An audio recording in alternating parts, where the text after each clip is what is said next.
A is for Allah, nothing but Allah. Ba is the beginning of Bismillah. Ta is for taqwa, bewaring of Allah. And Tha is for thawab, a reward. Ja is for Jannah, the garden of paradise. Ha is for Hajj, the blessed pilgrimage. Kha is for Khatam, the seal of the prophethood given to the Prophet Muhammad sallallahu alayhi wa sallam. Assalamu alaikum wa rahmatullahi wa barakatuh. Welcome to our program Learn Arabic. So far we discussed how can we produce and pronounce the sound tha.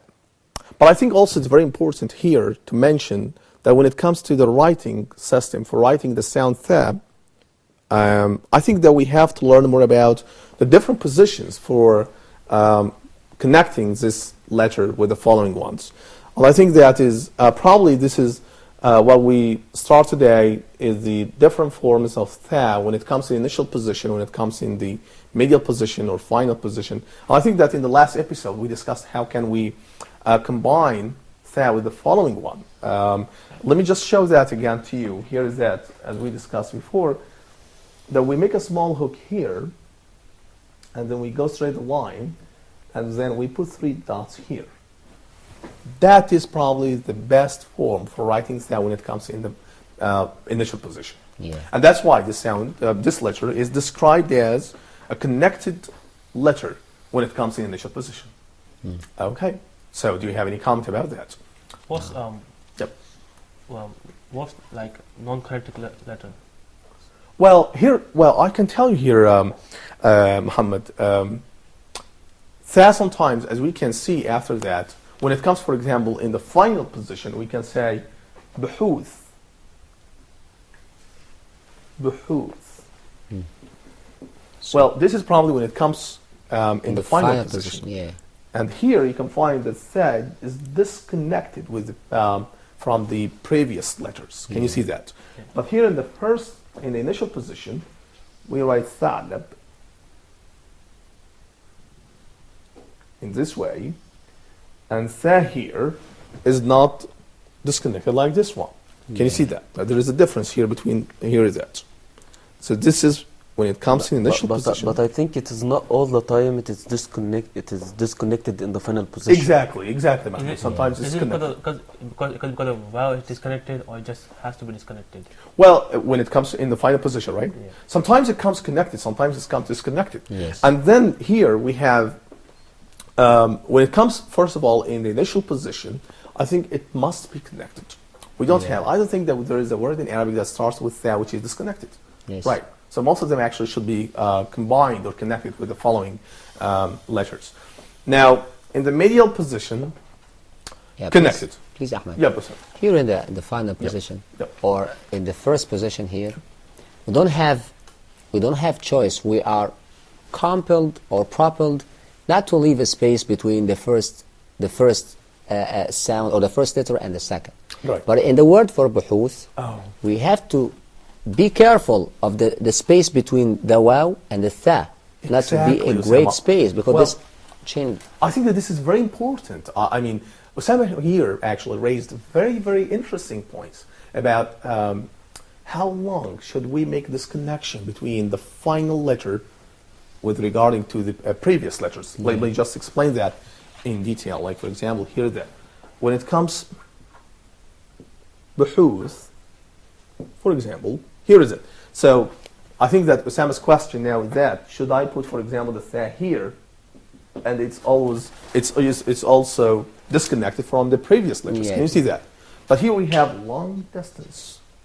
That's not correct in Arabic. Right. I mean, you shouldn't actually make a long No space between the... Right. Well, you should probably, Mahmoud, you should make here a very, very short space between tha and the previous one. Can you see that? Here again, once again. So I would write that in this way. I think, Ahmed, some people say that we leave a space for a single letter. Exactly. It could be something like single that. letter. Just the space for writing one letter. That probably could be the limited space that is allowed for writing the disconnected tha when it comes in the final position. But how about when it comes in the medial position? Can you see that? In the medial position, here we have, for example, athar, which means in English monuments. So let me Monuments. just repeat it again. Here is it. In athar, you can find here that is the letter is coming in the medial position. Here is it. Can you see that? Yeah. So probably could be close to the form of writing tha when it comes in initial position. Because here is that when it comes in initial position, salab. So here we have tha. Yeah. Can you see that? Yes. And when it comes in the medial position, also we have another tha here connected with a. Of course, a is another different letter, but my focus on tha here. As we studied it. Yep, I mean, that's right. I mean, the first part of the site is just has to come in, and it starts at the back or front or middle, where we join. If you're joining the word, if you're not joining the word, the first line and then the follow on will come. Right, exactly. I think that's right. I mean, don't connect, for example, when it comes, let me just give you an example here. When it comes for buhuth, when I write that in the final position, here is it, buhuth. So can you see that? So tha here is coming in the final position. Please don't connect this letter with the following one. Yeah. Because in this way, you are combining the words together, and that's wrong in Arabic. You have actually to just make a space between one word and another word, and so on. Yep. Okay. Should you leave a space between two words? Oh yeah, of course. Yeah. Well, probably the. What's the amount? Well, I think that it would be just one. The space of one letter could be the limited space between two words. Like for example, when I write thalab and buhuth, or something like Ahmed Talib, which means that Ahmed is a student, Yeah. something like that. So this is one word. This is another word.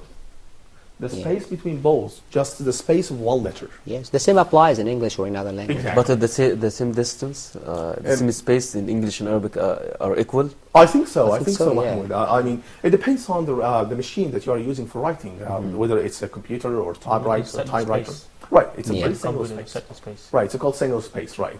And I don't know how long is it when it comes to the centimeters, something like that. But it's just one space that disconnects the word from another word. Yeah. Okay.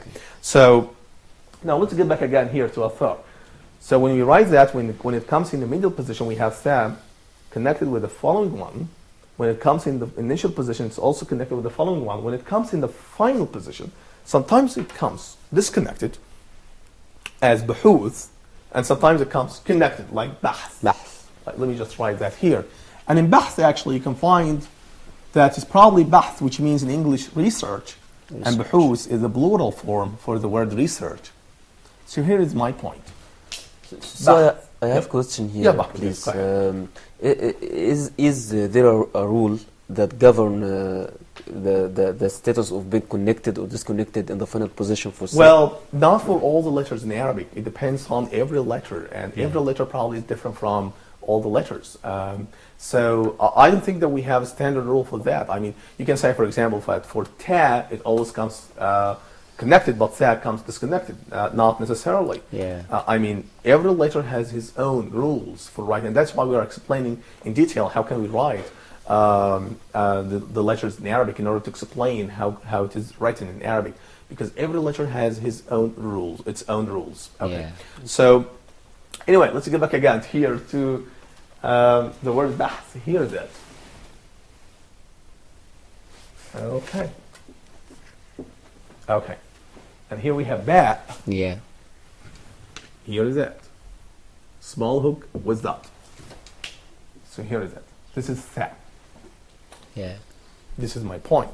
So it comes here in the final position, connected with the Connected. previous one. Yeah. But we have another word, which is buhuth. Can you see that? Yeah. So here, It is disconnected. exactly. Can you see that? Is it maybe it's because of the vowels in the end, and you cannot really connect vowel to the tha. Well, I think the vowels probably are not connected here in this way. I mean, what we have here is we don't have here in the final position, especially for tha, we don't have any vowel at all. So we say buhuth and we say bahth. We probably don't have vowel, but When it comes to the connection, I think the consonants probably are stronger in connection with each other. Yeah. And that's why today you can find, for example, for buhuth, is disconnected here, Yes. and it takes the form of tha in this way. And here also comes sometimes connected when it comes in the final position, so sometimes comes connected, sometimes disconnected. So, yeah, Khalid. Could you join like ba and putting it on top of ha? Is this Exactly. okay? I think that it looks like ba in certain ways, but Yes, yes. again, that the only distinction between ba and tha is that the dots, how many dots do we have in tha? Three, but in ba we have just one dot. Just one dot. And also, when it comes to the position of the dots, in tha we put the three dots above the letter, but in ba we put that below the dots. Yep. Any question? Okay. Wow. Now I can tell you here that is tha comes in the initial position, final position, and medial position. position, yeah. When it comes in the initial position, it comes all of this connected. When it comes in the medial position, also connected. When it comes in the final position, sometimes connected, sometimes disconnected. Here is actually the conclusion for ba and ta and tha. So the three new consonants represent the next three letters in the alphabet after tha, ba, ta. All of them share the same skeletal shape, and they are distinguished by the number and the position of the dots. I think that's right. So we Yeah. have, for example, ba one dot, we have in ta two dots, in tha we have three dots. So these three letters have the same basic shapes, but they are distinguished by their dots. I think that's right. So if you just have a look at them again, Yeah. And by their pronunciation. exactly, Sam, exactly. I think Mahmoud here is that they are distinguished not only by the dots but also by their pronunciation, of course. Here. Yep, here is that. So this is, I would say that this is for bam, Yeah. and this is for tab, and this is for tab. So probably I might ask you now, just on your scratch paper, if you can write the three letters again, ba and ta Yeah. and tha. Okay. Here is the ba with one dot, ta with two dots, tha with three dots. Okay. Can you write that? Yeah. Okay. Just ba with one dot, ta with two dots, and tha with three dots. But again, remember that in ba we have one dot below the letter, and in ta we have two dots Yeah. above the letter, and in tha we have three dots above the letter. Can I see something like that? Yeah. Okay. See? Like that? I see. Okay. Yep. That's right, Osama. Okay. Um, I think it's very easy now to me to distinguish between them. well, that's right. Okay, Mahmoud, too. can I see something like that? Yep. That is absolutely wonderful. Right. Okay, Mohammed. Mine's slightly not. Well, don't worry about that. Well, that's okay. Van, tan, tha. Well, I like that. Okay. So, anyway, so what we have now is that we already now discussed alif, ba, ta, tha. And we're going to move on here to the fifth letter, which is G. Well, first of all, do you have any question about ba, ta, tha, or alif before moving on to G? No. I think it's clear, inshallah. It's clear. Okay. Yeah. The letter G has three different pronunciations that vary to the region in the Arab world. Okay. Yeah. Again, it's probably something that we discussed before. I think that we talked before about the dialects in Arabic and the dialects in English. And the cultures, different cultures. now. Exactly, Usam. I think that is true. And sometimes also, here is something could be very important.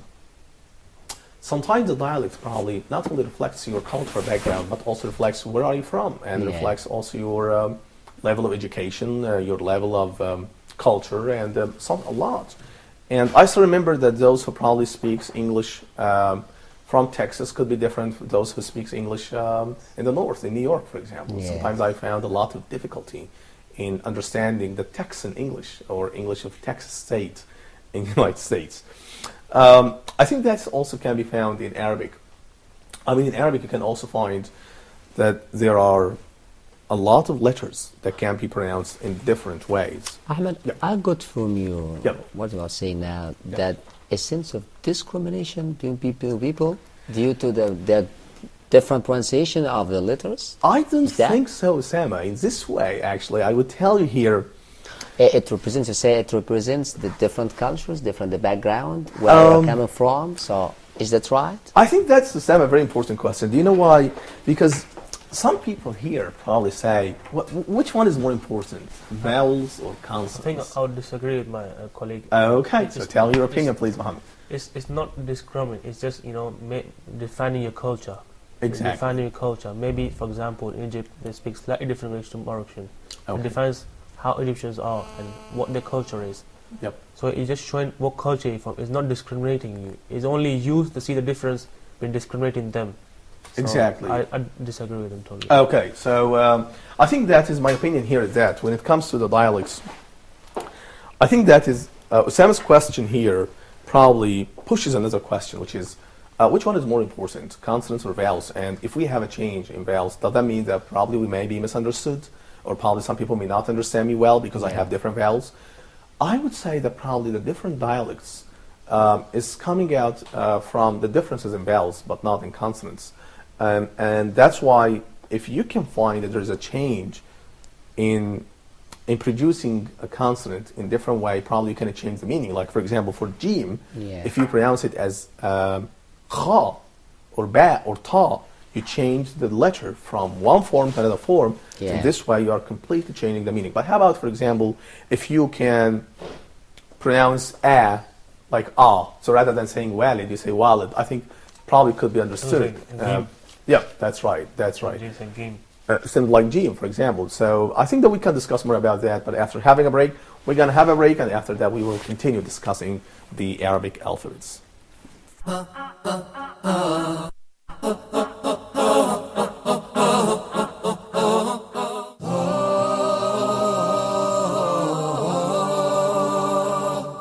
Inshallah, on the straight path, we would like to discuss the niqab from an Islamic and social political perspective. So sometimes some non-Muslims, they might not understand the full Islamic pictures. Anyone can say anything about it. Yes. So when can we, who speaks for Islam? This is the biggest question. Who speaks for Islam? No, they are not sinning. They are not sinning, but we are talking about now the general ruling. They are not sinning, but they are going against what has been established. It is his own ijtihad at a specific time. People would see it as Threat. a threat. Exactly. How do we explain to them it's not really a threat, it's actually good for the country as well? But if we don't participate, how would we ever reach to our rights? Can you clarify with us what should be the level of political participation of the Muslims in the West?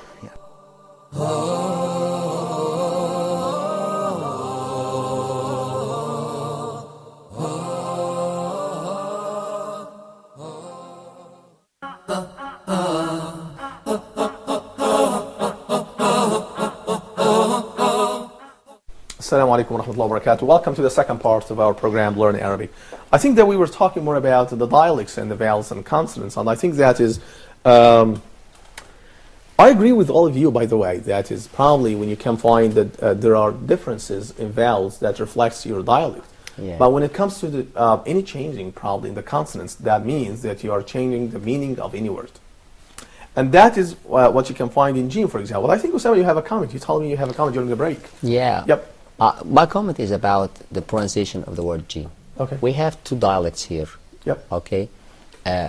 Or the most dialects that are or the familiar dialects here in Egypt, we have the Upper Egyptian dialect, and we have Lower Egypt or Lower Egyptian or the Korean. That is in Egypt, right? That is in Egypt. Okay. I'm speaking about Egypt here. Okay. So, but also we do have some overlap or confusion. Even in the Korean language here, we have some. For example, I say ja'a. This is Upper Egyptian. People say ja'a, but in Arabic ga'a. Okay. I see. Even here in the Korean language, also we have some words that are spoken the same way in the Upper Egyptian. Okay. For example, we may say that, give me the agenda. Agenda. Yeah, right. we say agenda, not agenda. Not here agenda, in Korean. right. Okay. Right. We say, for example, jacket. We say jacket. Right. But I think that this has to do to the transcription, or because these are foreign language. Right. Okay. Right. Foreign words. They are foreign language or borrowing. Okay. So the word jacket is borrowed from English. Exactly. That's right. Okay. Right. So I want to know more about that. I think that is, you are absolutely correct about this point, Sam. I think you can find variations when it comes to pronouncing vowels, and also when it comes to pronouncing consonants, especially in the Arabic language. But I think also that I have another comment here from Mahmoud. Please go ahead. Yes, concerning the word agenda and the word jacket, I think they are, as he said, they are taken from foreign language. Exactly. They are not Arabic. Origin, from Arabic origin. Right. This is why we pronounce it as we take it from the foreign language. But this takes Makes us to sense. another issue, which is a transcription and a borrowing between languages. Okay, I see your point. Well, I think that in order to just make a solution for such a disagreement, I would say that is, in Arabic generally, you can find a lot of consonants that probably could be pronounced, which is sometimes like for jim, which is called jim mu'attasha. In such a way, probably could be sometimes pronounced as, rather than jim, or ja, sometimes it's pronounced like ga. And I think that the difference here between ga and ja, when it comes on the phonetic level, they are different, because ja is a fricative, but ga is fricative. But when it comes to the cultural level, I think it's also different, because when you say, for example, here in Egypt, if you say ja'a or jama'a, so that means that you are explaining more about your cultural background, something that is probably, I don't know whether this can be found in English also. You can find ta can be pronounced in a different way, or ka can be pronounced in a different way. I don't know, but I think that is, let's now get again here to ja, which is the letter jim. Well, this is probably the name of the letter as it's before. It's not the pronunciation. When I pronounce it, I say ja. But when I say this alphabet is jim. Yep. By the way, I used to live in Saudi Arabia for 2 years, and when I come to say yeah, they say to me, you pronounce ka. Ka, right. Yes, you pronounce ka, not ga. Well, this is very interesting. Can you see that? That is because he pronounced it in a different way in the society. That's why people sometimes misunderstand you. And that actually pushes me to say that probably if you pronounce the consonants in a different way, then you probably may have different meanings. That's right. It could be also when you pronounce ga, I could be thinking maybe speaking in different language, maybe speaking Urdu or Hindi. In Urdu, or right. maybe Hindi, because we have this letter ga. Right. And so if you pronounce it instead of jim, pronounce cha, you have this also this letter as well as addition. So maybe thinking speaking a different language.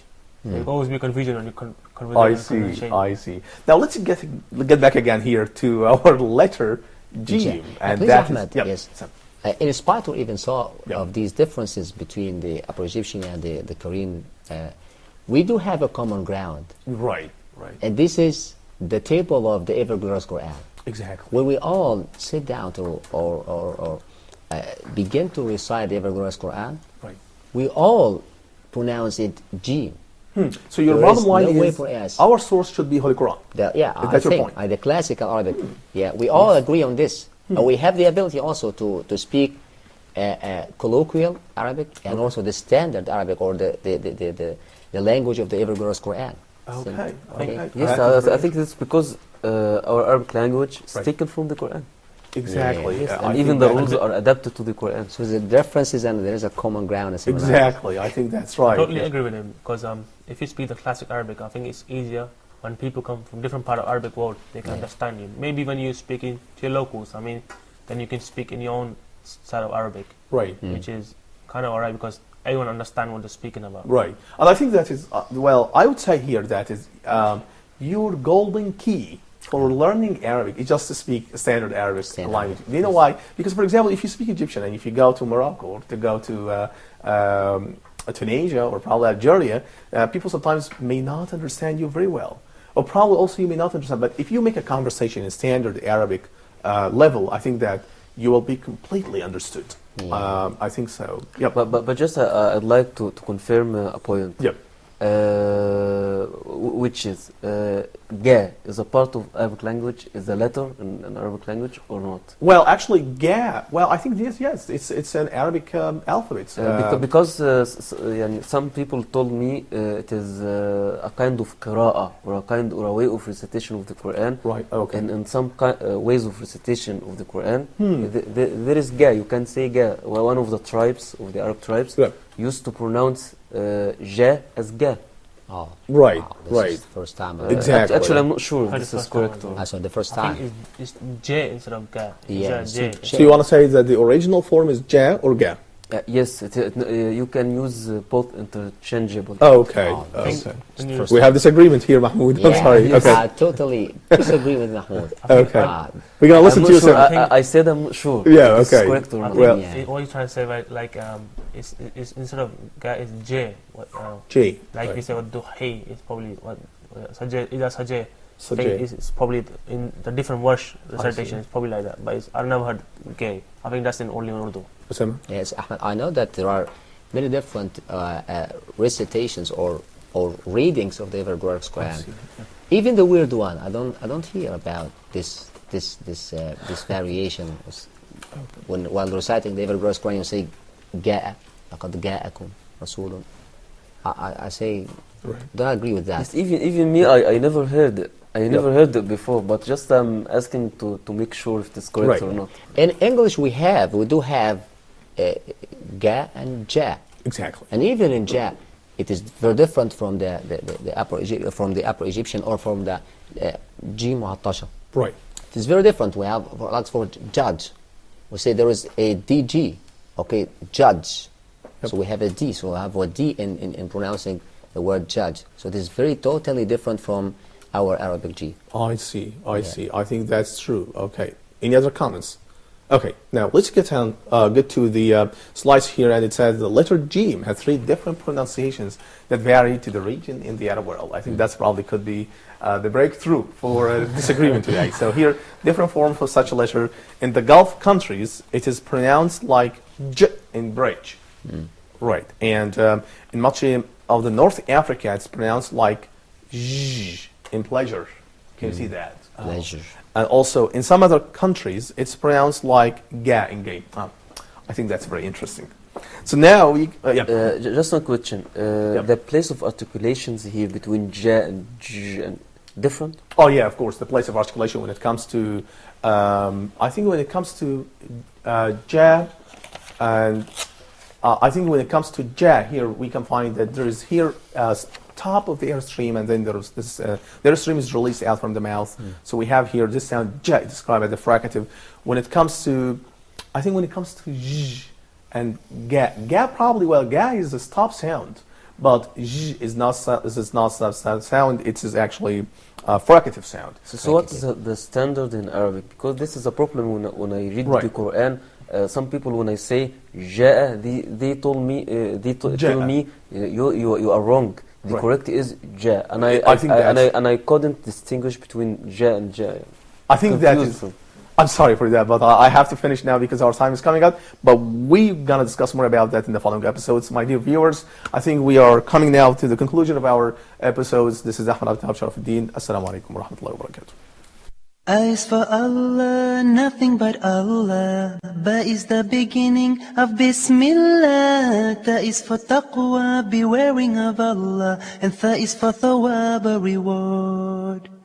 Ja is for Jannah, the garden of paradise. Ha is for Hajj, the blessed pilgrimage. Kha is for Khatam, the seal of the prophethood given to the Prophet Muhammad sallallahu alayhi wa sallam.